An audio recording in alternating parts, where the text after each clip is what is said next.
Okay, guys, so thank you so much for being here. I'd like to introduce our super special guest. His name is Kevin Cottrell. And so Kevin, I met, gosh, maybe about a year and a half ago at one of our EXP events. And like within 5 minutes of speaking to Kevin, I was just like, oh my God, this guy is so smart. And I just had to like slow down my brain to listen to his because he was just like on fire. But I'll give you some of his highlights. So Kevin has closed over 2,500 transactions in his career. He's a past team leader for Keller Williams, and he is Gene Frederick's business partner. You guys all know who Gene Frederick is. How what an amazing individual. So if you can imagine partnering up with him, this is Kevin. You know, this is what that looks like. One of the things that he has been very involved in and has watched is the stock. He's done a couple of the presentations at some of our corporate events. So I invited him to come out and share with us. We're all super excited about everything that's going on with the stock. I don't even know what it is this morning. I know it was over 70 last night. But I mean, this company, just in the time that I've been here, which is, in January, it'll be 3 years, has already made so many agents, thousands and thousands of dollars with the stock alone, So I wanted to, without further ado, I'll hand the mic over to Kevin, and welcome, Kevin. Thank you, Rosie. I'm excited. Just a little bit of additional backstory. I'm not a CPA or a CFO or anything like that by training, but an interesting dynamic when you're partnered up with Gene and he's on the board of directors develops, which is we're on so many Zoom calls or other conversations, and when we're meeting with a lot of people face to face, Gene can't talk about anything. He's on the board. He's blacked out most of the time from an SEC standpoint. He can't answer almost any questions. Can't talk about it. So it became pretty clear that I was going to have to be able to answer all the questions. And, they got more and more complicated. So I had to kind of dive into it and be able to not understand the basics, but be able to explain it. So that's the genesis of where this came from. And I know, Rosie, if you want to bring up, I've got a couple slides just to basically guide the conversation and see if we can't talk about things. And my goal for you today is to understand enough of the basics for this so you'll understand more context to things that come up when you're attracting agents. Talking about EXP, people make comments about certain aspects of our financials or the company. Rosie touched on one of those, which is, oh my God, it's at $70 a share. It was in the spring, it was 7 or 8. Is all the upside already out of it? It's a $5 billion company. Oh my God, I missed the boat. Hey, you guys are going to run out of shares, right? There's the 2 or 3 or 4 common areas that a lot of questions come up. So we'll use that as a guide, and then I'll do a Q&A with anybody that has additional questions. So Rosie, if you want to bring up that slide deck and do a screen share, I'll run through this fairly quickly. So here's what I'm going to cover today, which is basically stock program. This is everything from the awards to some discussions about the stock outstanding versus what's available and how it affects the financials. I'll touch on all of this because I'm going to talk about the key growth and financial metrics of the company, what people, if they were paying attention, would want to pay attention to, market cap now versus the future, and then a Q&A.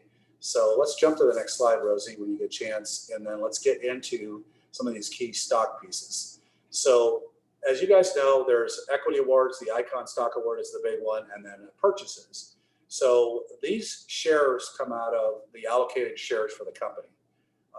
And it says 225 million there. That was just me typing this way too early.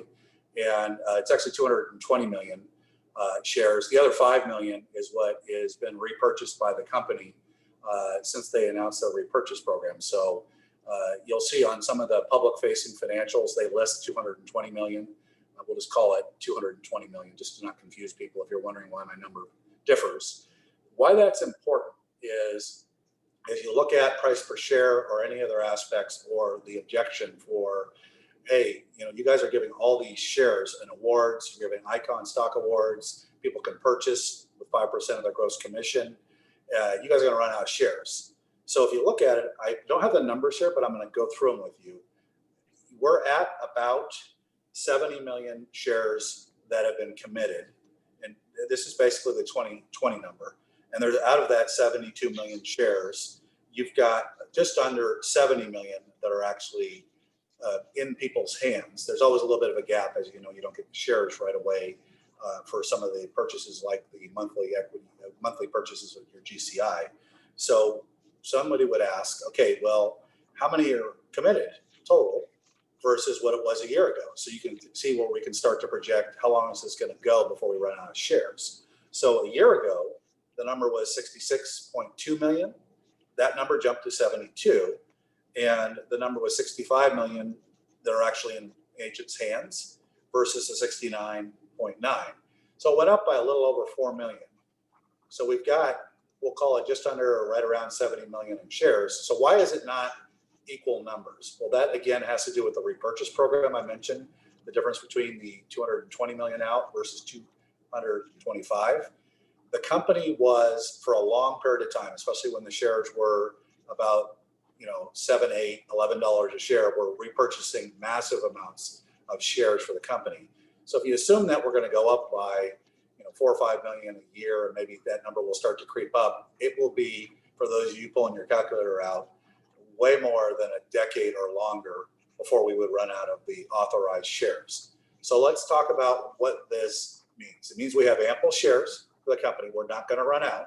The difference between where we are at 70 million, and I'll talk a little bit in a second about why it got up to the level it was at versus where it is going now when I get into the specifics for the sustainable equity program and some changes that were made to it. But and again, this is my personal opinion. When we're talking about a stock price, right, I don't see us running around with a $300 or $500 a share stock price down the road. I think you'll see a stock split at some point. My personal opinion and what I've told people publicly, again, this is Kevin, not the company talking about this, is we're solidly above 80, getting closer to 100. So we're in that 80, 100 range for a period of time, probably more than a couple quarters. We're probably going to see the company look at potentially splitting the stock. So why do they do that? It broadens the base. It allows more investors, especially as the company gets more interest with what are non-institutional but retail investors. They can get a better position as it relates to the stock at a lower price. They can, and they'll cause that to occur. What does that do for the authorized shares? If it was a $220 million number in terms of the shares, if we were to basically take that and do a 2-for-1 split, we would end up with 440 million shares. And so we would go from having 70 million out to 440, and the 70 million would become 140. So it would actually increase the number of shares. And the reason that's important is all of the sustainable equity programs now are all tied to a dollar amount. They're no longer shares. So for people like Gene and Rosie, and even was in the case when I got here, many of you may not have been, there used to be a big table floating around based on the agent count. It started at, some small number of agents all the way up through 10,000 agents, and every award for every activity, attracting an agent when they do their first transaction, capping, all the other activities was all essentially a number of shares. So now everything is based on a dollar amount. The effective number of shares are much smaller because you're still getting the same award you would get earlier, meaning the dollar value of it. It's just not consuming the amount of shares that we were consuming at all previously. So let's jump to the next slide. All right, this is where I end up spending most of my time when I present. As Rosie mentioned, I presented at Brent's event in Vegas and a couple of other places. What in the world do I pay attention to with the financials, right? Usually the take in the old days was, oh my God, you guys are losing money and I don't think you guys are going to make it. So one of the things we want to pay attention to is agent count, because this is another detractor's comment, versus transactions and volume. So if we look at the year-over-year number of agent count, and I'll explain why it's important, and then the transaction volume.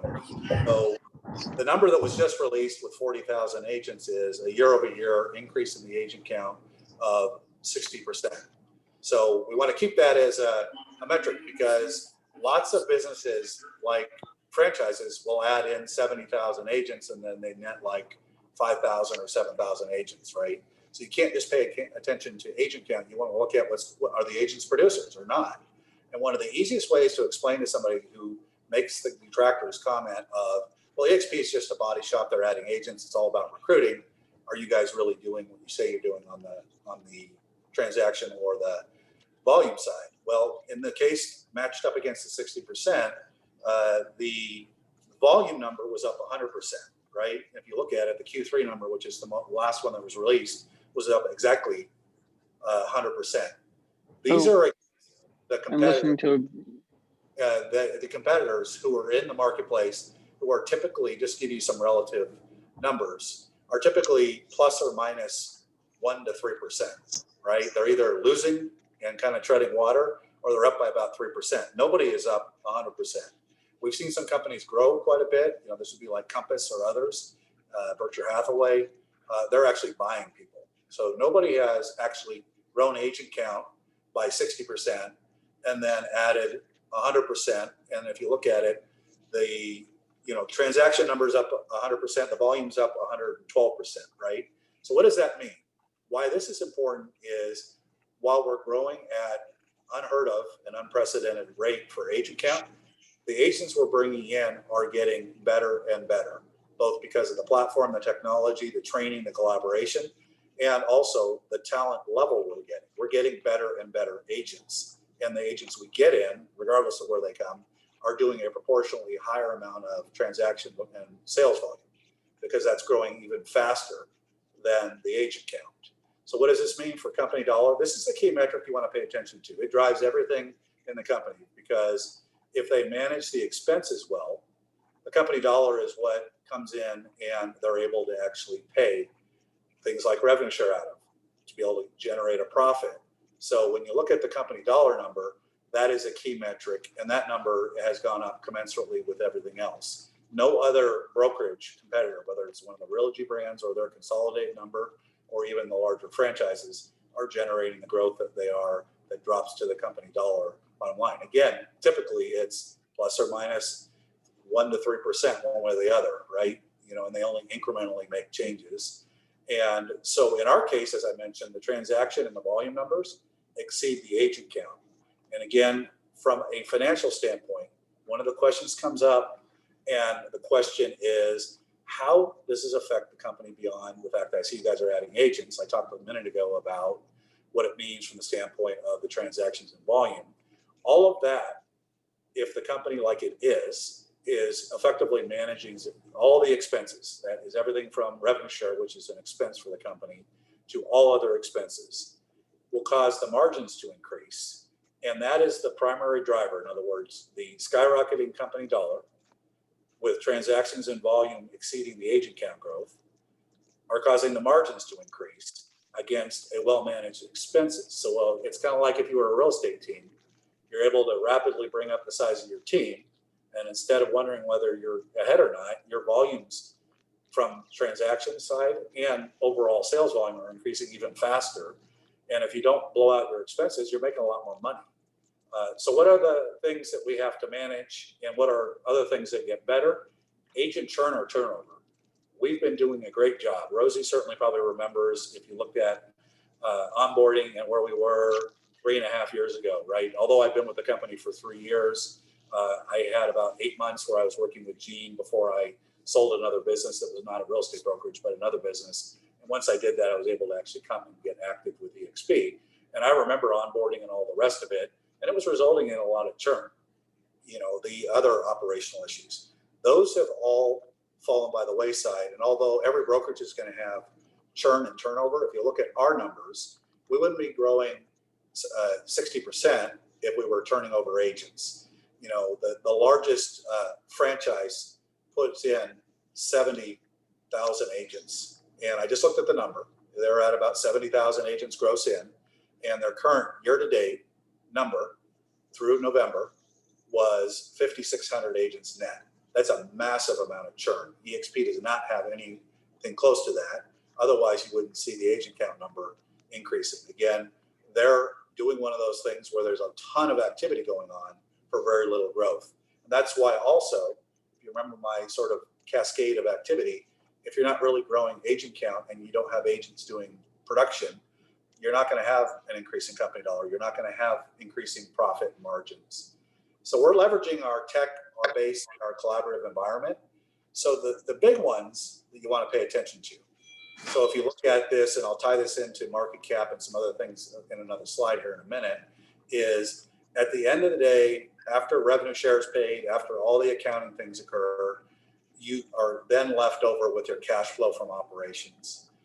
Those of you that have seen me speak before have heard me talk about the fact that this is going to be the big deal. In other words, you're able to grow at a rapid pace, again, an unprecedented pace with no debt, which is the way Realogy is financing. Right? They went out and did a very big debt raise a few years ago. We don't have any debt. So a year ago, in the Q3, we had about 40 million in cash. No debt. The number will exceed 100 million. I don't know what the exact number will be, but at the end of Q4, nobody in the real estate business is going with no debt, growing at the rate we are. And all this is driven by cash flow from operations. The number for Q3, which is the last public number that was released, was $42 million. So if you think about the implications for growth and that what's going on here, and this is for your attraction conversations, it's like asking somebody if they're running their business. If a year ago you had $34 million in cash in the bank, you're growing like crazy, you're spending money on doing whatever you're doing to run your business, and then a year later at the end of the third quarter, you booked 42 million just from that quarter in cash flow from operations. You don't have any debt. You're probably going to end up with close to 110 million in cash at the end of the year. How profitable is that business and how well run is it? This is what the marketplace is starting to get a good feel for. We typically have done 4 to 5 times growth on our cash flow from operations on a year-over-year basis. In other words, every fourth quarter exceeds the number for what was on hand for the whole preceding year. So I mentioned it was 34 million on hand at the end of last year, and now we just put up 42 million in just one quarter. So why is that important? So if you look at a company like Zillow, who has whatever we think about their model, they have about $1.5 billion in cash. That gives them the ability to do all sorts of crazy things, like have their iBuyer program, decide they want to be a brokerage with whatever model they think that they're going to run out. And so they actually have a lot of ability to invest deeply in opportunities and take market share and do other things. Well, if you are going to pull out a piece of paper and start thinking about this, well, the number, if we go back 3 years, the company had 1.6 million in cash. The very first year I looked at the financials after we were uplisted. So if we just did 40 million in a quarter, that's going to be 160 million if you annualize it. It's not going to take us very long, especially if the growth rate were occurring, where we eclipse the $1 billion cash on hand and get close to that $1.5 billion number in about 5 years or less. And that's going to have some interesting implications. So for any detractor that thinks we're not headed on a certain trajectory, we've got such an enormous amount of cash, and that is primarily driven from the cash flow from operations. So when you're looking at it, this is the stuff you want to point people to, because the last one is the most difficult one for anybody to understand. It is the generally accepted accounting principles, or the accounting you have to do for the Security Exchange Commission. This is where you see what's called adjusted EBITDA, which if you have an accountant or a bookkeeper, you know they always want profit and loss, and they get you to EBITDA, and you look at this. Well, EXP has a unique accounting system because of our stock program and some of the things we do with agents, both in terms of the equity awards, but also the stock programs. We have to actually account for and take a paper loss on everything that we're doing. One of the things that has occurred is the company is so well run now. Starting 3 quarters ago, we no longer lost money, and all of what you see reported as far as our earnings and all the other things that we report on a quarterly basis is still basically profitable even after the accounting numbers. You could see the largest thing that's a paper accounting item be the stock and the other items. The second thing that we have to account for is any other, depreciable expenses or other expenses. These are paper expenses. So our detractors used to say, look, you guys are losing money. There's no way this is going to work. And when you go and looked at the numbers, the reason that the SEC filing said we were losing money is we had to write off all the stock awards. We had to write everything off based on the award when it was given, and it was causing us to have a loss. And that's not occurring anymore. Even after all that accounting, those multi-million-dollar offsets, we're still profitable. So Rosie, if you could jump to the next slide. Okay, before we do, Kevin, just because this is so much information, can I just ask a question? Absolutely. Okay. Absolutely. So what you're saying in this slide that we're looking at is that our agent count is, off the charts, but our transactions is actually exceeding the agent count. Like we're doing more business. We're tracking to do much more business than the actual agents that are coming on board, which means that our agents are becoming more profitable. They're doing more deals. So we don't have a money issue. That's one thing. Is that right? That one part? That is correct. In other words, Okay.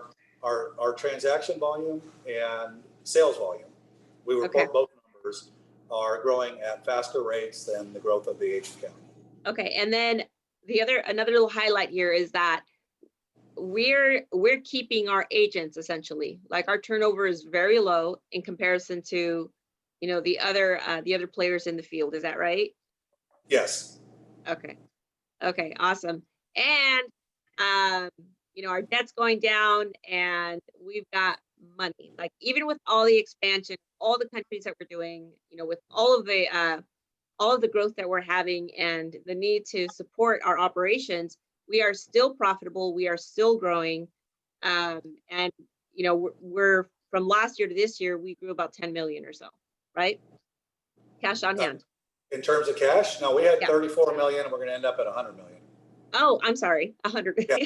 Yeah. Okay. So I just wanted to kind of summarize, our agent count is growing, but our transactions is growing at a higher pace, which means that we've got more money coming into the company. Agents are not leaving; they're staying. We've got, one of the highest retentions in the industry, and our cash is growing despite the growth of their operations. Our cash has still grown at an incredible amount. Yes. Absolutely. And why this is important is very few companies, it doesn't even matter if they're a tech company, can grow as fast as the EXP is growing and be profitable, right? There's a whole litany of them out there that are still not profitable, that have outrageous market capitalizations. Tesla would be an example of that, and there's a few others out there. And it wasn't until they got enormous, and certainly this was for a long period of the history in Amazon, they were not in a position until way, way, way late in the game to be in a position and printing cash. Like at this point, Amazon prints cash in a similar manner, just way bigger at this point than EXP does. So, but they generate, for example, 1.6 or $2 billion a year in revenue just from those Prime subscriptions that people pay. EXP generates this year $65 million in cash after paying everybody, paying revenue share, getting all the expenses paid. So yeah, we're printing cash like crazy. Okay. And on that note, let's go to the next slide. Here we go. All right.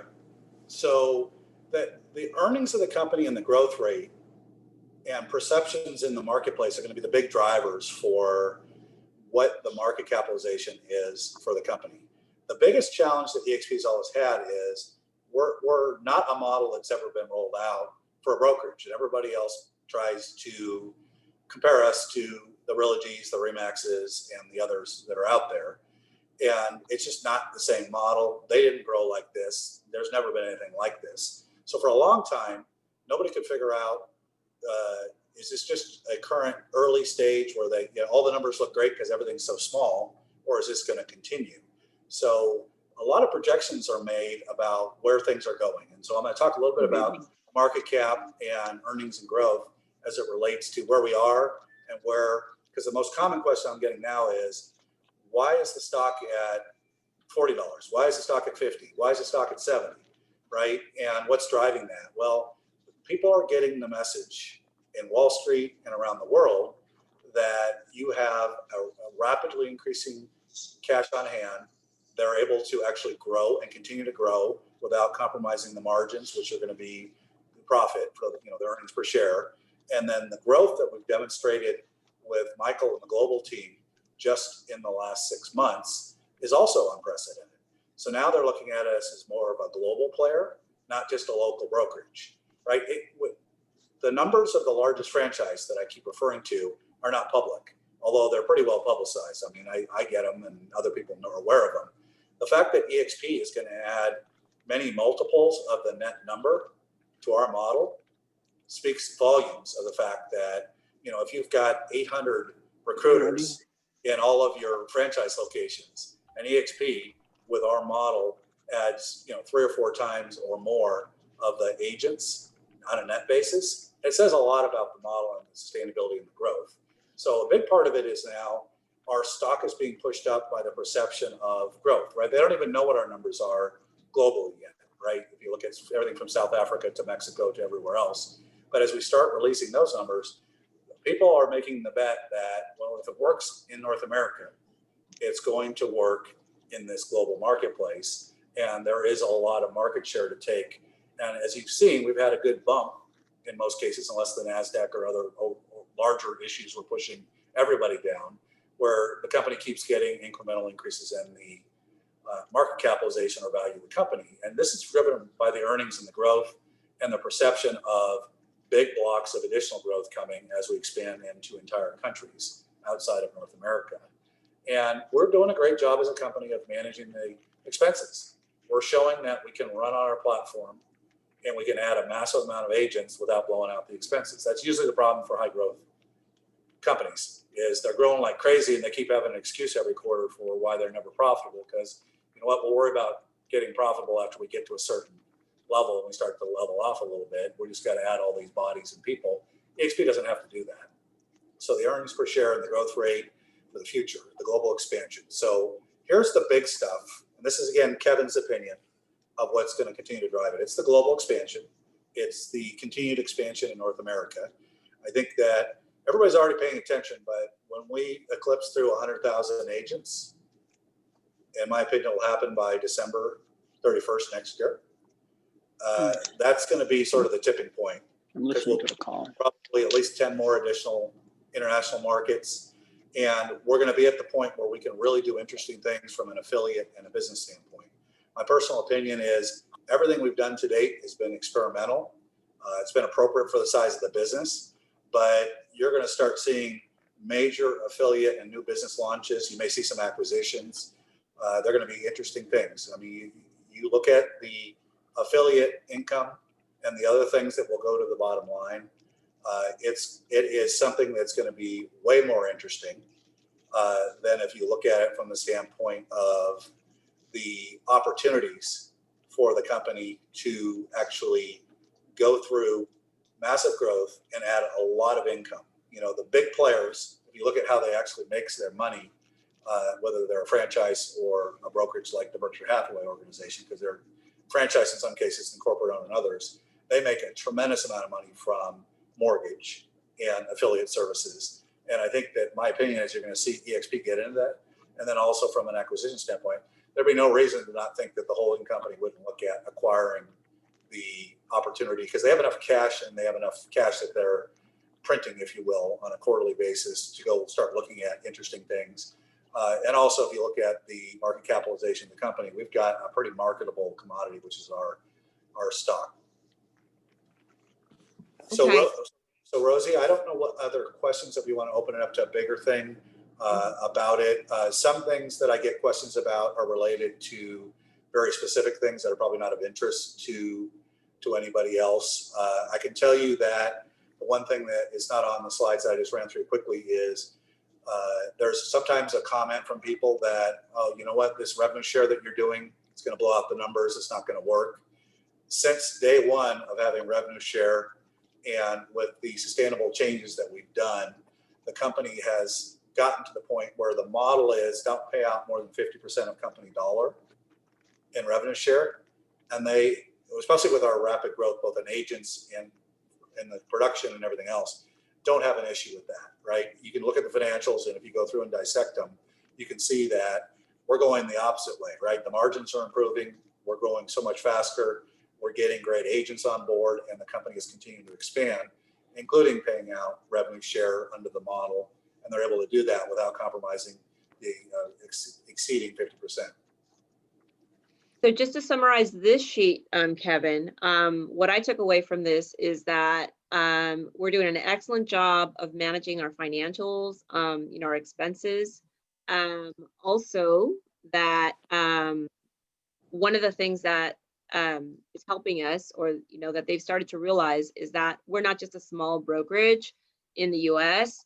They're looking at us as a global company, and so they're looking at how well we're doing things here in the United States, and so popping that model into the global market, it's basically going to explode. Our growth is going to be incredible. And then also the thing that a lot of people really haven't talked a lot about is that we are EXPI. It's a world holding, so we own EXP Realty, but there's also other companies like Verbella, which has had an incredible amount of growth.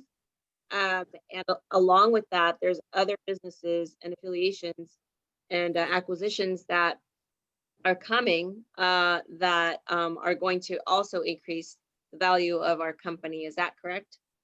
Absolutely. I mean, the one that comes to mind to me is, and again, this is Kevin talking, you will see, I don't know the exact date.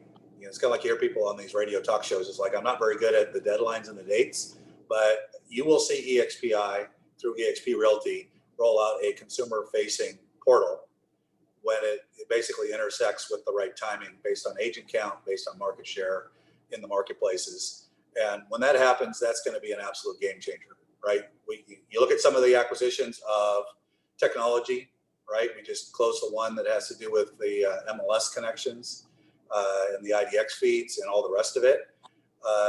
Instead of agents enabling somebody like Zillow to do this, imagine hundreds of thousands of agents at EXP in North America with a consumer-facing portal that is basically feeding the agent count. Imagine what that does to the growth of the company when they don't have to go to the mafia source to pay for their leads. So there'd be no reason in my opinion, for EXPI not to do that through EXP Realty. The fact that you take the collective volume of all what the hundreds of thousands of agents will be doing, they would be remiss if they didn't roll out a consumer portal. So that's very exciting, Kevin, and I'm glad you mentioned it because we all know that there's the Zillows of the world out there, and that's the big monster. They started off as a marketing company, and they've added the real estate relationships and moving into the brokerage space. However, the big difference and the competitive advantage that I think we have is that we're a real estate company. We've got all our systems in place. We've got our agent. We got the boots on the ground. You add that marketing piece and that consumer facing portal. I think that's just going to be like lighting a fire. It's going to take off, and I can't believe the company's doing that, working on that. But I'm very excited about what that's going to bring to our agents. And to me, that just kind of reminds me of how the company is very much focused on the agent, right? We're completely about supporting the agent growth. Well, absolutely. I mean, if you look at it, you just look at, I used to run a big, Keller Williams Market Center. I had almost 300 agents in it. Gene ran even bigger ones. Our biggest challenge in any real estate business is not every agent's going to be great at lead generation. Way more of them are good at taking leads and can be taught to go sell people houses and go to help people sell their listings. So if the company starts to control an inordinate amount of the consumers, then we're going to be able to provide the collaboration and training environment for agents to succeed way easier than trying to teach people to lead generate, right? It's the number one thing that you just can't get people to consistently do. And I think that's going to be critical for us as we turn the corner past 100,000 and 200,000 agents, because it'll help us attract great agents that are just potentially not very good at lead generation. Right. Awesome. Oh my God. So exciting. Does anybody have any questions right now? We have Kevin here for about another 5 minutes or so. So chime in, because I know he gave us a lot of information. I took away, the bullet points that I mentioned here, but does anybody have any questions about that? I mean, our stock today is at 71. I have a couple. Go ahead. Jeff. Hey, Kevin, thanks for your time. Nice to meet you. Just a couple of questions. I'm somewhat new. Two questions I had. I looked at your presentation with Brent Gove last year. Just understanding that the company was out of debt and the way the stocks were uploaded was a little different than normal. And then the second question is, I did notice in the past, there was like a 20% hedge for the agents to buy, 20% discount, and now it's 10%. Is that number going to change on the discount as the company grows to, purchase 5% of gross commission at a 10% discount? Sure. So, Jeff, that's a great question. So let's talk about it. And I want to talk about like some of the other changes that I was actually involved with and giving some input on. So there were a couple of things that when I came over 3 years ago, I started talking to Gene about, and then I talked to some of the other board members and Jason Guessing. And what I said was, you have such a big financial drain on the earnings for that accounting adjustment, which is kind of where Jeff's headed. I'll tie it down for you here, where in addition to other write-offs, the difference between the retail price of the stock and the discount has to be written off. So I made the comment, I said, it's fantastic that you're offering 20%, but at the rate we're going to grow to, collectively, based on the gross commission income, even 5% of it, it's going to take you years longer to be profitable. That's just not smart, right? The agents would be happier with the number I used was $50 stock, than be sitting down in the teens because you're not, or lower because you're not profitable, than an extra 10% on the stock. They don't know that yet, but you guys are basically, you're building the mountain bigger. You have to get over to get to the point where you're profitable. So Jeff, that's why that was changed.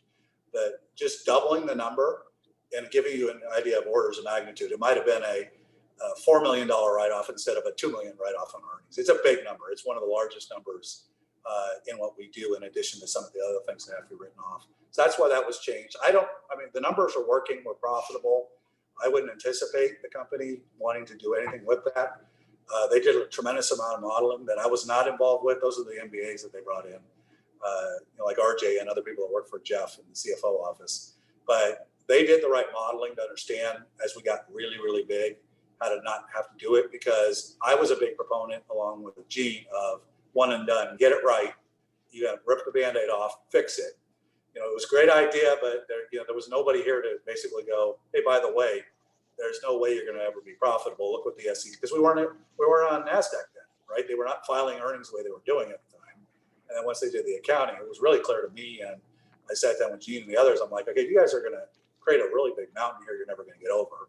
So we're going to change it. Now, the second thing that was changed, as you guys know, at the first of the year, a year ago in March, is they tweaked some things with the revenue share model just to get things right. That also was affecting earnings, things like the way the FLQAs were calculated and other things. And it was inadvertently set up so that the company dollar or 50% revenue share number ratio was going to be off track, right? There was just no way. The company was growing too quickly for the number. So although some people probably thought that was a pretty unpopular thing to do, it was really clear to me that if they didn't rip the Band-Aid off and fix that, we would still be talking a year later or 2 or 3 years later about not being profitable, because that number as well is a multi-million-dollar number difference. It would have been even bigger than the 10% difference on the stock. So that there was no way around it, especially as it related to the FLQA number. It was going to basically break the financials again. Awesome. Thank you, Jeff. Thank you, Kevin. And I just want to, I know that I was not one of the biggest fans of some of the changes. However, I also understand running a business, and because I do own stock in this company, and because I have, I feel like I'm part owner, and we all are part owners. I support the decisions. I mean, there's a whole lot of expansion, globally, and for the company to be able to do what it needs to do, I think those changes, were necessary. Yeah. Absolutely. Well, you can imagine Gene pitching everybody of the top influencers to me when I have to tell them what's coming, because he's like, you explain to him why this is important for the business. You let me be the bad guy and explain it. Yeah. Well, you do such a good job, though. Awesome. And so, this is your opinion, Kevin, and I'm going to end with this. Do you think it would be a good idea for us to invest in more stock now? We're at about $71. And what do you think? So I make the comment this way, which is if you're investing somewhere and you understand what we just went through and talk about it, I think you need to, in my opinion, there's a way bigger chance that in 5 years, this will be a $25 billion company, much like Zillow is, than a $5 billion company still. So the share price, I'm not really worried about whether it's 50 or 70. I always answer the question this way, Rosie, is what else are you going to do with that money, right? You got to deploy it somewhere. And the answer should be probably you should be. And if you look at the filings, people like Gene and others outside of everything they already have are still buying more stock when they can. Gene's very restricted on when he can buy, but he still goes back into the market and buys more shares. So Rosie, I think we may bounce around a little bit while people wait for the earnings from the fourth quarter and the next public information to see. I think the good news is that unless I have missed the intel that I've sort of observed based on how many people were on the Mexico and some of the other conversation webinars, that we're going to blow the marketplace away when we release things as we disclose some of our agent counts in countries like Mexico and other places, because nobody has ever done that, right? Chris Heller is a personal friend of mine. I know exactly what they did at Keller Williams and how they started. And Rosie, you know some of this. They did not start with massive amounts of agents in countries when they started, right? It was a little foothold and like a little small group of agents. And I think that this will cause, in the first quarter, the next run up in the stock. So to answer your question, Rosie, I'm bullish on it. I think you just have to decide for yourself.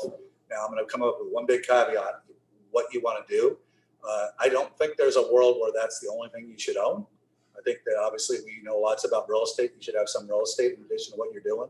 Be smart with your revenue share. The other thing I would tell you is don't spend all your revenue share. Redeploy it and invest it. If some of that's going back into the stock, great. So I think it's smart, but be smart about what you're doing. Have something, down the road that's generating additional income. Think like Warren Buffett. What can you put it in that generates more income or appreciates, like EXPI? Yeah, absolutely. From day one, I had allocated 25%, and I think I've moved out up to 40% of whatever the revenue share is. And I've done some investing too, but I mean, for me, and again, I'm not, a stock pro or anything, but guys, I know the talent that's here. I mean, you're looking at Kevin, you're looking at some of the other leadership groups that are out there, the leaders that are coming over, the big players are all coming to EXP. So if you know that each one of these individuals has a vested interest in the company and they are already successful and have been successful in their careers, I'm betting on us, and so we may go up and down like Kevin said, but in my opinion, I'm betting on us. I know who's here, I know who's running this company, and it's us,